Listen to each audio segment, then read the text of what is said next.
Continuação, o diagnóstico é metade da cura, página 155. Estamos findando quase esse livro aí. Onde existe livre escolha e quem pode consegui-la? A constituição básica da natureza, a realidade como reflexo de nossos desejos. O luxo é necessário? No último capítulo, mostramos os males da sociedade, como dissemos no capítulo 14. Para curar a crise, devemos primeiro diagnosticá-la. Isso é metade da cura. Com isso em mente, nesse capítulo, começaremos a olhar o que podemos realmente fazer para encontrar a raiz do nosso problema e como a cabala nos permite tomar medidas pessoais e sociais. Também revisamos o que dissemos sobre a nossa percepção da realidade e mostramos como você pode usar essas informações. Você verá reconhecendo o mal na sociedade e, mais importante, o mal em si mesmo. Você entrará no caminho para tornar o mundo um lugar melhor, entendendo a natureza.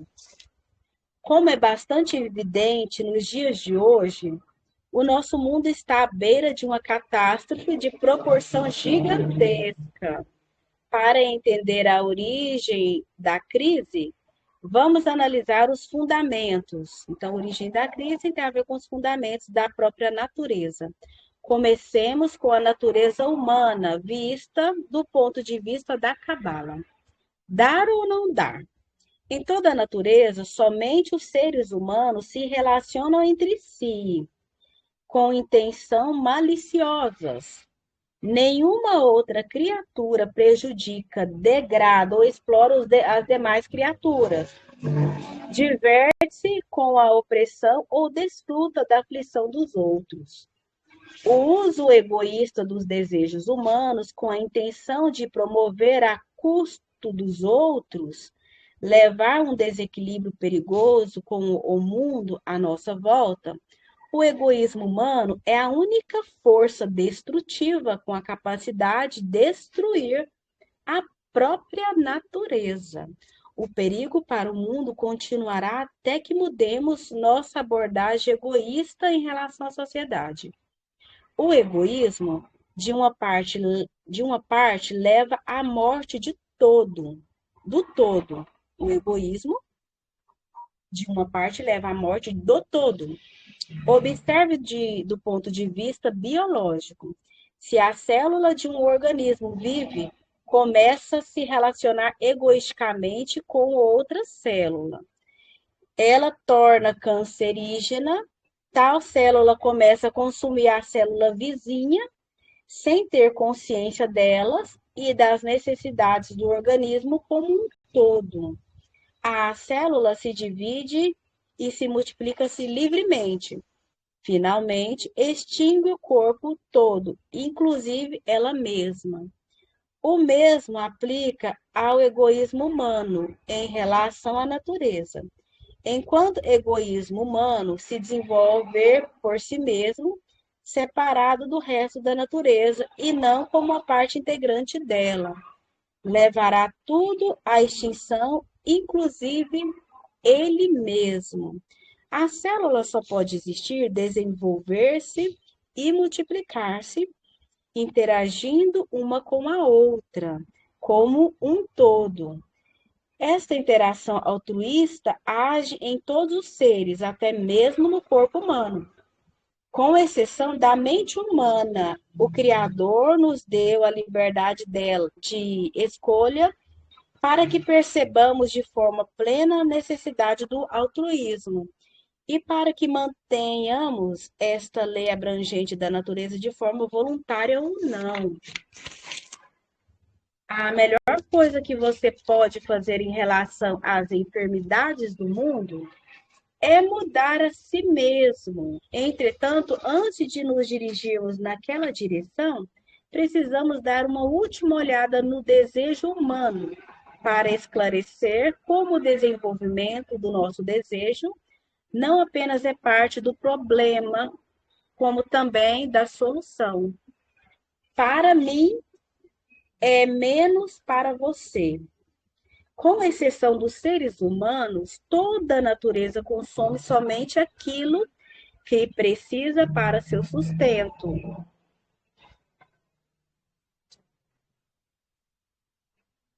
Dá uma pausa.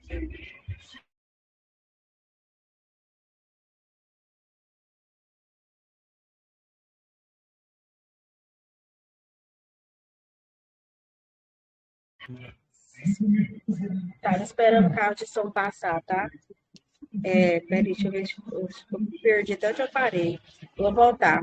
Mais para mim, menos para você. Com exceção dos seres humanos, toda a natureza consome somente aquilo que precisa para seu sustento.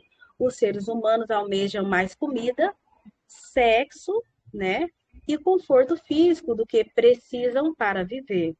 Este estado é especialmente verdadeiro nos desejos que são exclusivamente humanos, na perseguição infinita por riqueza, poder, honra, fama e conhecimento. Os desejos por coisas que são necessárias para a existência não são considerados egoístas, não são, mas sim naturais, porque surgem como ordem da natureza.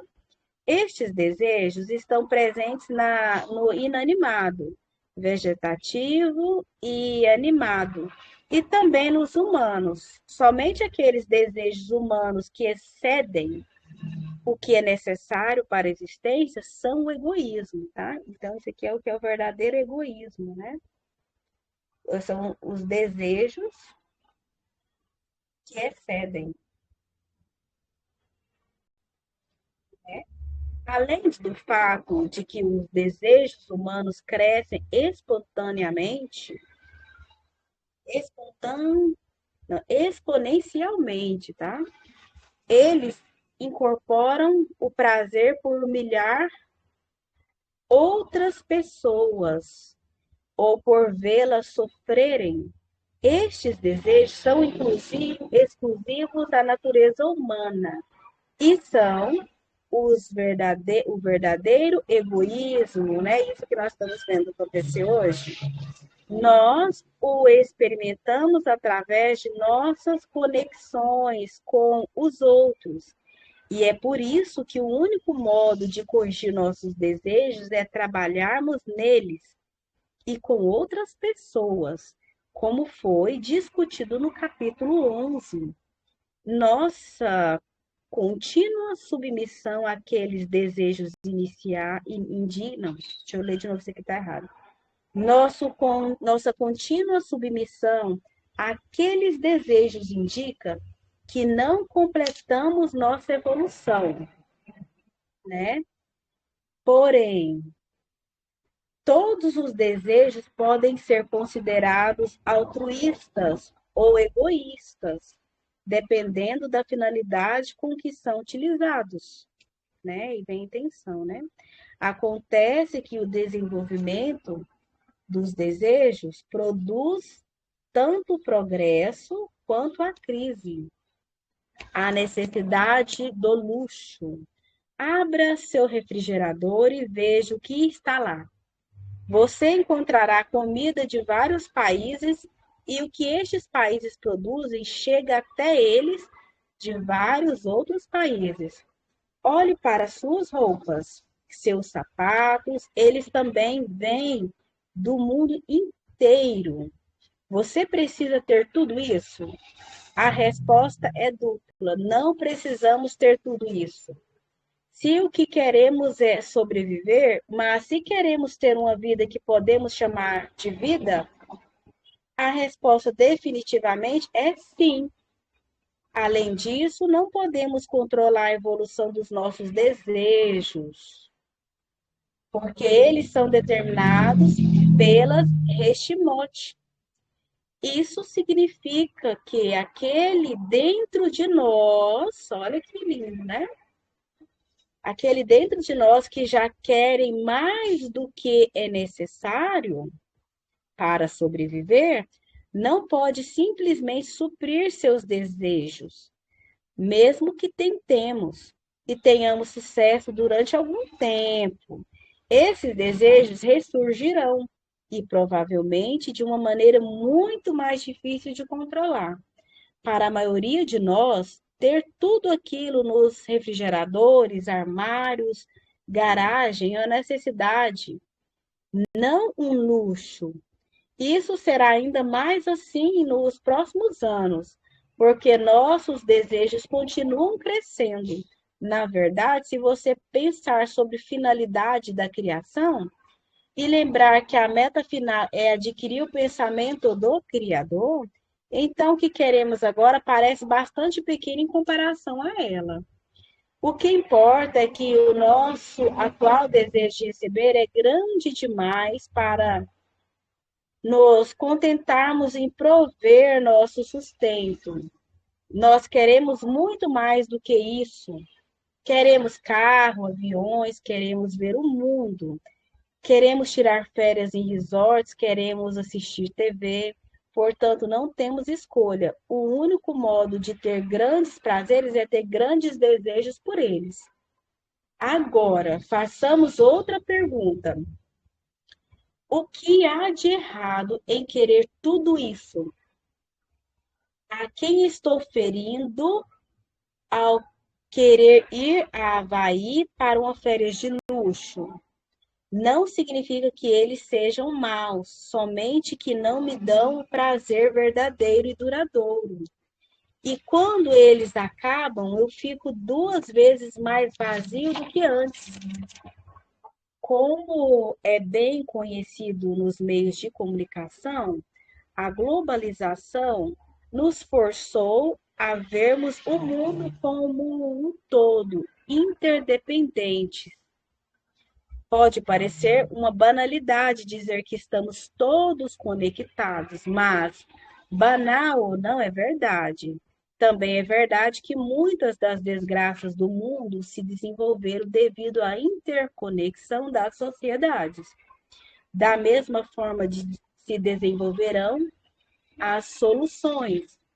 Elas só ocorrerão através da coexistência de todas as partes de natureza, em que cada parte trabalha para sustentar o sistema inteiro. É evidente que o problema da humanidade é equilibrar os desejos excessivos de cada pessoa com a natureza, para se tornar uma parte inteira, para se tornar uma parte integrante desta e agir como um único organismo. Em termos cabalísticos, a tarefa da humanidade é de se tornar altruísta. Fundamentos da natureza. O altruísmo é definido como o cuidado pelo bem-estar de nosso amigo.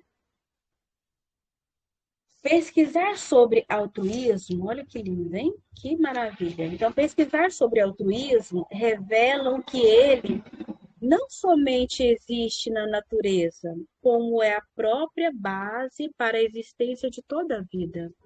Um organismo vivo é aquele que recebe do seu ambiente e dá a ele. Cada organismo engloba uma combinação de células e órgãos que trabalham juntas e completam-se uns aos outros em perfeita harmonia. Nesse processo, as células são obrigadas a conceder, influenciar e ajudar umas às outras.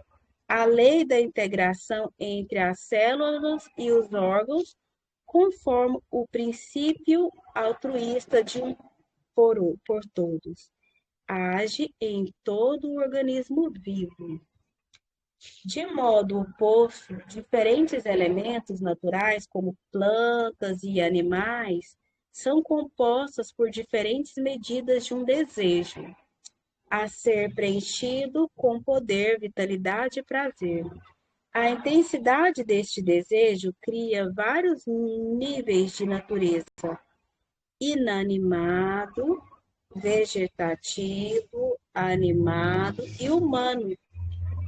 Não esqueça que todos os níveis, o inanimado, o vegetativo, o animado e o humano, existe dentro de cada elemento da natureza. Até mesmo uma pedra tem uma parte humana nela, bem como as plantas e os animais. O que determina a aparência exterior é o nível predominante neles. Nos seres humanos, o nível predominante deve ser o nível humano. Por ser o mais elevado, controla todos os demais níveis. Assim, podemos perceber o que acontece quando este nível funciona de forma errada. Na Cabala, o nível humano é aquele que parte em nós, que tem livre escolha. Se pudermos desenvolver em nós uma parte que esteja totalmente intacta do cálculo do auto-gratificação, seremos verdadeiramente livres de nossos egos, alcançando a unidade da natureza sob o princípio de um por todos. Começamos a perceber a singularidade da humanidade e o seu lugar no mundo.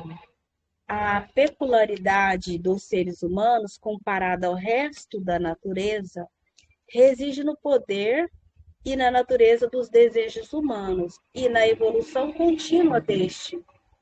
O altruísmo é a conexão para um propósito mais elevado que o elemento individual no coletivo. O desejo humano, os desejos humanos são a força motivadora que empurra e desenvolve a civilização. O truque é usar a cabala como um meio para transformar os desejos egoístas desenvolvidos em desejos altruístas.